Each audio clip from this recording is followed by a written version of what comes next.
10 जनवरी 2026 को लखनऊ के मोती महल लॉन में हम अवध कॉन्क्लेव को फिर से लेके आ रहे हैं। ये हमारा एक सालाना इवेंट होता है जिसमें हम देश के चुनिंदा लोगों को देश की महत्वपूर्ण समस्याओं पे बातचीत करने के लिए बुलाते हैं।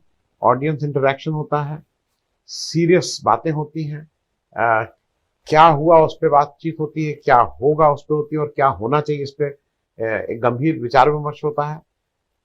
इस आयोजन को 10 जनवरी को हम कर रहे हैं। आपसे आग्रह है कि आपके जो दोस्त मित्र लखनऊ में हो उनसे कहिए, और साथ में आपसे एक विनम्र निवेदन और भी है कि हमें आर्थिक सहयोग करिए।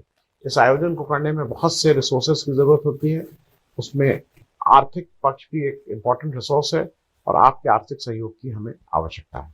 बहुत बहुत धन्यवाद। नमस्ते। 2025 को अलविदा। आज अंतिम दिन और एक बहुत गहमा गहमी वाला साल रहा, देश के लिए, विदेश के लिए, पब्लिक इंडिया के लिए। दो महत्वपूर्ण चीज़ें हुई। मेरे हिसाब से 12 महीने थे तो 12 हिस्सों में मैं 12 अलग अलग विषयों पे आपसे बातचीत करूंगा कि जो मेरा इंप्रेशन है भारत के लिए कैसा रहा। मुख्य रूप से तो यही बात है, लेकिन दो चीज़ें महत्वपूर्ण रही इस बार।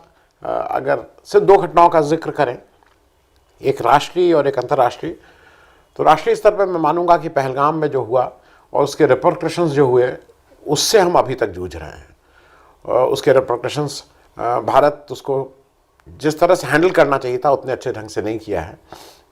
एक तो ये, दूसरा अंतर्राष्ट्रीय स्तर पे ट्रंप का ये पहला साल है और ट्रंप ने पहले साल में जिस तरह से पूरे अंतर्राष्ट्रीय, पूरे दुनिया के, विश्व को, कि पॉलिटिक्स को, इकोनॉमी को, उसके पावर बैलेंस को जिस तरह से हिलाया है, झकझोर दिया है, वो भी 2025 की एक बड़ा इवेंट है। लेकिन शुरुआत में मैं अपने कोई, और इसकी ये नहीं कि ये ज़्यादा कम और महत्वपूर्ण है, सभी महत्वपूर्ण थे, एक के बाद दूसरे को कहना था, इसलिए 12 पॉइंट मैंने निकाले। इंडिया 2025 में जो सबसे बड़ा था, how the world's largest democracy slipped further down. मैं इसलिए बोल रहा हूं, मैं डेमोक्रेसी, लोकतंत्र की लार्जर इश्यूज को एड्रेस कर रहा हूं। और भारत के में अगर आप देखें तो एक इस लोकतंत्र को चुनौती देने के लिए एक बड़ी चीज खड़ी हुई, SIR, स्पेशल इन्वेस्टिगेशन रिव्यू। और ये जो मतदाता सूची को फिर से जिस ढंग से हैंडल किया गया, वो थोड़ा मेरे हिसाब से देश के लिए सोचने वाला विषय है। लार्जर इश्यूज को मैं एड्रेस कर रहा हूं, छोटे को नहीं। लार्जर इशू यह है कि हिंदुस्तान में जितने लोग मतदान करने के, अभी इस SIR से पहले के पात्र होते थे, people who are eligible to vote का 99% तबका वोटर लिस्ट में अपना नाम पाता था। मतदान देने के पात्र लोगों में से 99% लोग मतदाता होते थे। अमेरिका में ये 80 के आसपास है। People who are eligible to vote and actual voters जो अपना नाम पाते हैं वो 80% ही लोग पाते हैं। मूल कारण यह है कि भारत का संविधान जब बना तो संविधान ने ये कहा था कि ये जिम्मेदारी इलेक्शन कमीशन की है कि भारत के हर नागरिक को, भारत के हर 18 साल से, उस समय 21 था, के सिटीजन को वोटर बनाना।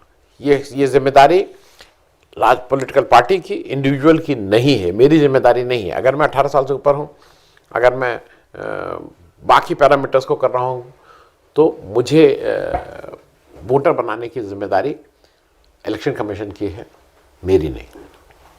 इस संविधान ने ये मुझे ताकत दी थी। एक तो उस पर बहुत कस के आक्रमण हुआ है। वो 99% से अब रह के, जिस तरह से नए जो 10 राज्यों में हो रहा है, वो 80-85% ही लोग एलिजिबल वोटर रह जाएंगे। एलिजिबल वोटर की लिस्ट में से वोटर रह जाएंगे 15% लोगों के करीब करीब। ऐसा लगता है कि 15 से 20% लोगों के वोटिंग राइट्स छीन लिए जाएंगे। इंस्टीट्यूशंस जो हैं, मेरे ख्याल में जो डेमोक्रेसी के जो इंस्टीट्यूशंस हैं वो बुरी तरह से कंप्रोमाइज़ हुए हैं। उस पूरे लोकतंत्र को कहीं ना कहीं इससे आहत है लोकतंत्र। मैं उसके डिटेल्स में नहीं जा रहा हूं, लेकिन ग्लोबल इंडेक्स में हम लगातार नीचे फिसल रहे हैं। दुनिया के जो भी एजेंसीज हैं जो लोकतंत्र को कि कहाँ मजबूत, कहाँ उससे कम मजबूत, कहाँ कमज़ोर, उसमें हम नीचे लगातार फिसलते जा रहे हैं। इस इशू में जहाँ तक लोकतंत्र की बात है, ये जो इलेक्टोरल बॉन्ड्स थे उसको तो बंद किया गया, लेकिन उसके बाद जिस तरह से फंडिंग बीजेपी, खास करके बीजेपी जिस तरह से लोगों से पैसा निकाल रही है, हाल में में आया टाटा को 48,000 करोड़ का या 40,000 करोड़ का एक सोलर का कॉन्ट्रैक्ट अवार्ड किया, 700-800 करोड़ रुपए उनसे, और कॉन्ट्रैक्ट मिलने के बाद 700-800 करोड़ रुपए उनसे, मेरे हिसाब से मैं तो उसको घूसी बोलूंगा, पार्टी फंड में ले लिए गए। अब आ जाएं दूसरी बात पे, इलेक्शंस विदाउट फेयर प्ले। 2025 में जो धन की ताकत वो दिखाई दी, लेवल प्लेइंग फील्ड दूर दूर तक नहीं थी। बीजेपी ने हर उस बात को करने की कोशिश की, वो दांव पे चलने की कोशिश की जिससे सामने वाला विपक्षी जो है वो इलेक्शन ही न लड़ पाए, और उसमें इलेक्शन कमीशन ने भरपूर साथ दिया। बहुत ही बायस्ड इलेक्शन कमीशन, जो ऑपोजिशन की किसी भी बात को सुनने को तैयार नहीं, और बीजेपी की तरफ से चाहे वो कुछ बेईमानी करें, आंख मूंद लेने का काम कर रहे थे। इसी में जब आप इसकी बात करते हैं फेयर इलेक्शन की, वोट चोरी प्रूव हो गई है। ब्राजीलियन मॉडल से लेके जो 22 जगह जिसका वोटर आईडी में इसका नाम है, इस तरह के तमाम वो आए वोट चोरी के, और इससे हमारा बिल्कुल ठीक से जो फ्री एंड फेयर इलेक्शन है वो प्रभावित हुआ है। जिस तरह से ईडी, सीबीआई, इनकम टैक्स की रेड और अरेस्ट जिनको कर लेना, लास्ट मिनट में कुछ बैंक अकाउंट फ्रीज कर लेना, इस तरह की जो बातें होती रहती हैं, वो आपके उस जो हमारा इलेक्शन का जो पूरा फेयर इलेक्शन है उसको कॉम्प्रोमाइज कर रहा है। इलेक्टोरल रिफॉर्म्स की बात पार्लियामेंट में ज़रूर उठी, लेकिन वो सिर्फ पार्लियामेंट में उठ के ख़त्म हो गई, क्योंकि जो पहली सीढ़ी है अपॉइंटमेंट ऑफ इलेक्शन कमिश्नर, वही अगर बायस्ड है तो उसके बाद क्या चर्चा की जाए, इस पर बहुत सी चीज़ें मैं आपसे ऑलरेडी बात कर चुका हूँ। अब बात कर ले रहे हैं थोड़ा सा जो संसद चली 2025 में। एक तो संसद अब पहले के मुकाबले जो उसके वर्किंग डेज हैं वो बहुत कम हो गए हैं। इस वाली संसद में कोई डिबेट नहीं, कोई डिस्कशन नहीं, ज़्यादातर समय प्राइम मिनिस्टर गायब ही रहते हैं, सदन से रहते हैं दिल्ली में, लेकिन उनकी इच्छा ही नहीं रहती है, उनका मन ही नहीं रहता है सदन में बैठने का, वो सदन में नहीं बैठते हैं। एक इम्पॉर्टेंट चीज़ इस साल हुई है, जो वाइस प्रेसिडेंट थे उनका इस्तीफा हुआ। राज्यसभा के जो सभापति जी थे धनखड़ साहब, उनका इस्तीफा हुआ, और इस्तीफा से पहले ये भी याद रखने वाली चीज़ है कि उनके ऊपर इम्पीचमेंट का नोटिस आया था। उनको इम्पीचमेंट की बात हुई थी, सांसदों ने लिख के दिया था, हालांकि वो मानी नहीं राष्ट्रपति, लेकिन उनका इम्पीचमेंट का था। तो ये एक इम्पॉर्टेंट चीज़ इस साल की है। ओम बिरला जिस तरह से बायस्ड हैं वो तो साफ साफ दिखता ही है, सुबह से शाम तक वो उनका भाव भंगिमा से लेके उनका कंडक्ट, उनका जिस तरह से संचालन करते हैं, सब पूरी तरह से कॉम्प्रोमाइज्ड और बायस्ड। लेकिन एक चीज इसमें मैं जरूर कहूंगा कि राहुल गांधी ने एज लीडर ऑफ ऑपोजिशन को एज सच पे, राहुल गांधी अपनी ऑपोजिशन को रिस्पेक्ट दे दिया है कि अब लीडर ऑफ ऑपोजिशन उनका नुमाइंदा होकर एक सशक्त आवाज के रूप में सामने आते हैं। चौथी बात है political morality at a new low. अब आपको अभी भी लगता है कोई शर्म और लिहाज है, कोई यह है कि भाई ये पॉलिटिकल मॉरली ये ठीक है कि नहीं, कोई लिहाज नहीं है। ये बात मैं इसलिए कह रहा हूं कि अजीत पवार, बाकी तो छोड़ दीजिए, लड़के ने लंबा चौड़ा जमीन का घोटाला किया, बाद में कहा नहीं भूल गए थे टैक्स जमा करना, कुछ 60-70 करोड़ रुपया वो भूल गए थे। साफ साफ चोरी क्या कर रहे हैं, किसी के ऊपर कान पे कोई जून नहीं रेंग रही है, कोई पॉलिटिकल मोरालिटी की बात नहीं रह गई है। एक मध्य प्रदेश का एक मंत्री है भारत की, कर्नल सोफिया, जो डिफेंस की थी, जो अपना उनको गाली गलौज करता है, कोई पूछने वाला नहीं। तो ये पॉलिटिकल मोरालिटी की मैंने इसलिए कहा कि इसको भी याद रखने के लिए और दस्तावेज में कहीं हो जाए। चंडीगढ़ का अगर आपको याद हो किस तरह से मेयर इलेक्शन में बेईमानी हुई थी, उसका जब विवाद सुप्रीम कोर्ट में आया तो कोई कुछ नहीं, तो पॉलिटिकल मोरालिटी को तो तार तार कर दिया गया है।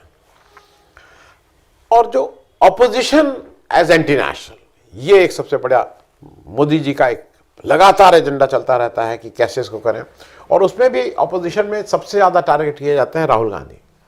राहुल गांधी को किसी तरह से डिस्क्रेडिट करना है, डिमीन करना है, उनकी सारी जो शख्सियत है उसको तार तार करना है।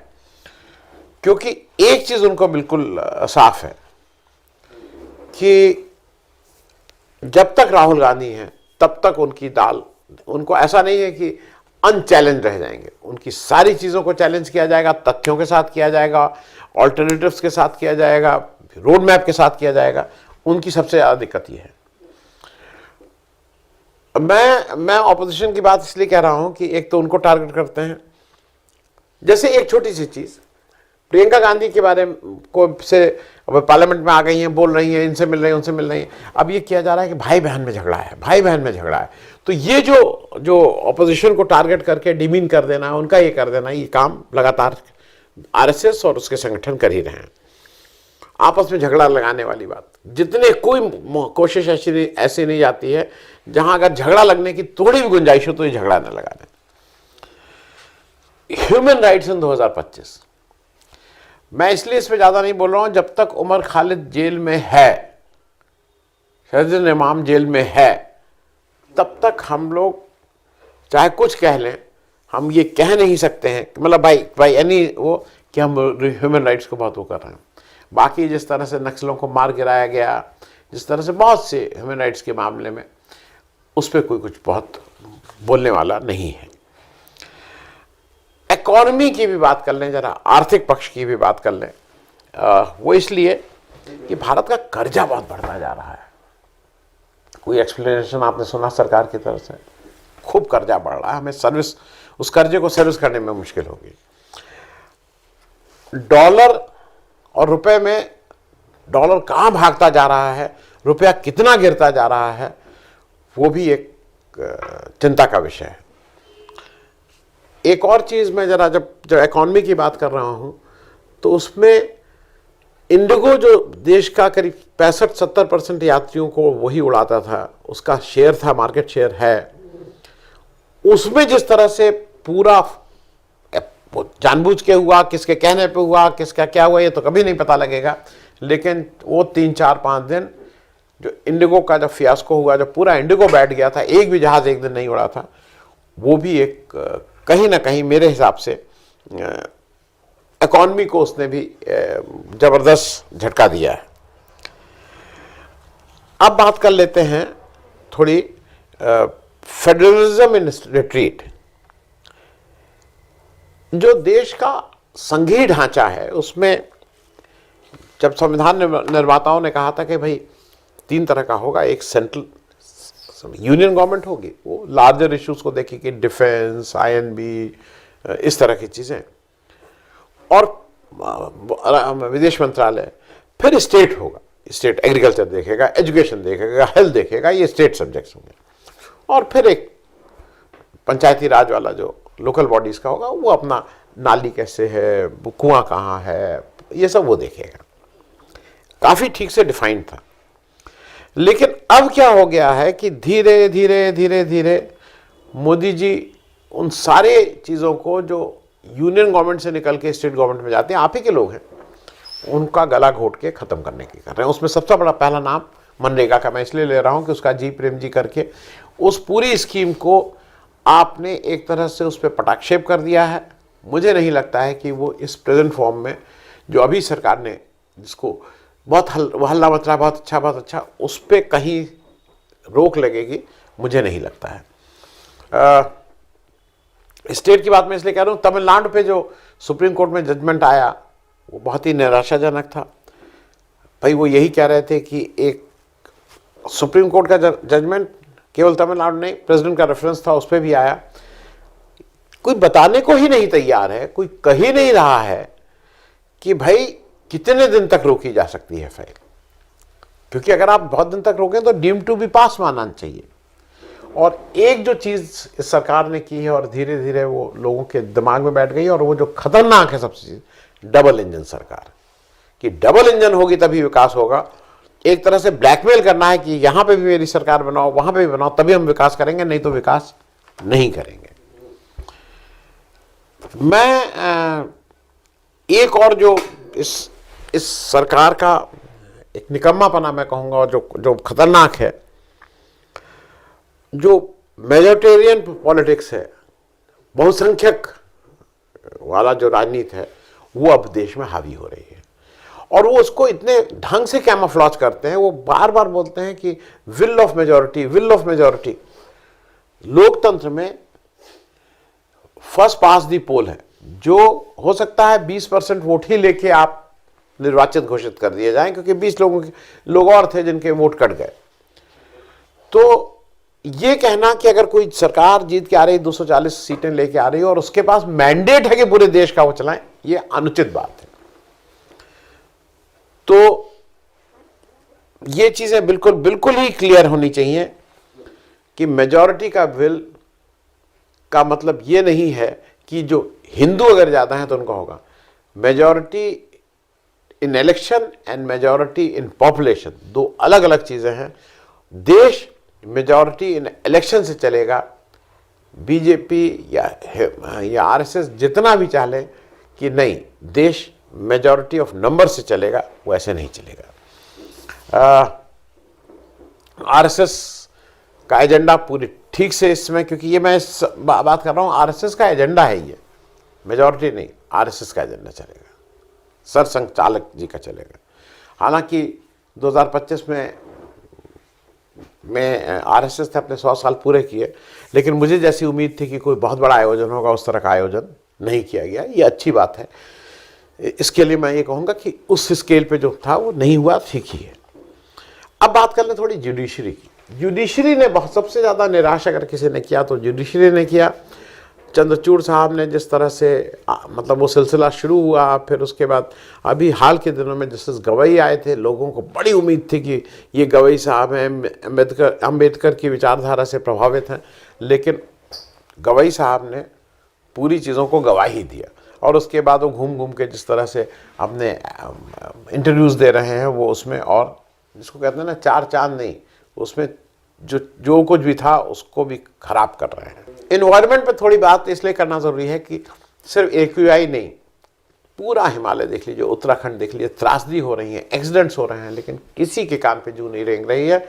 इन्वायरमेंट में हम लोग एक ज्वालामुखी पे बैठे हुए हैं, कब फट के सबको प्रभावित करेगा, ये देखने वाली बात होगी। और अंत में मैं बात कर ले रहा हूँ मीडिया की। ये मेरा 12वां था। मीडिया की बात मैं जब कर रहा हूँ तो ये चीज़ समझ लीजिए कि दो तरह का मीडिया बिल्कुल साफ है। एक सरकारी मीडिया है, जिसको कुछ लोग गोदी मीडिया कहते हैं, कुछ लोग रैपी मीडिया कहते हैं, कुछ लोग ड्राइंग रूम मीडिया कहते हैं, कुछ भी कहें, लेकिन उनको प्रश्रय है, उनके पास बड़े पैसे हैं, उनको बड़े पैसे दिए जाते हैं। प्रधानमंत्री को वो लोग पहले से इंटरव्यू करते हैं, क्वेश्चंस आप इंटरव्यू क्या करते हैं, वो उनका प्रचार प्रसार कैसे हो उसमें ज़्यादा इंटरेस्टेड रहते हैं बनिस्बत क्वेश्चन पूछने के। तो एक तो मीडिया वो है। दूसरी एक ऑल्टरनेटिव मीडिया ने, एक सोशल मीडिया ने एक बहुत बड़ा अपॉर्चुनिटी दी ऐसे लोगों, कुछ ऐसे हमारे जैसे लोगों को जिनके पास उतने साधन नहीं थे, लेकिन अपनी बात कहना चाहते थे, अपनी बात बेबाकी से कहना चाहते थे, वो सोशल मीडिया ने वो स्पेस दिया। और पब्लिक इंडिया के लिए और मेरे लिए as an individual it was a very satisfying year, because अगर मैं हार्वर्ड जाता हूँ, अगर मैं MIT जाता हूँ बात करने, तो ये it's a big honour.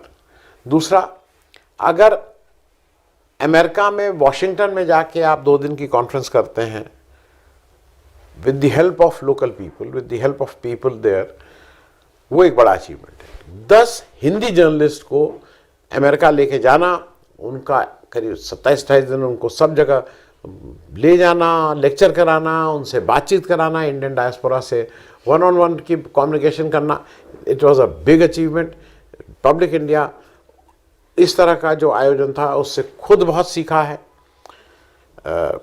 America को समझने में, दुनिया की पॉलिटिक्स समझने में और आपस में एक जो सोशल मीडिया का जो एक सिनर्जी होनी चाहिए, उस सिनर्जी में भी आपस में आने से ताकत बढ़ी है, इसमें कहीं कोई दो राय नहीं है।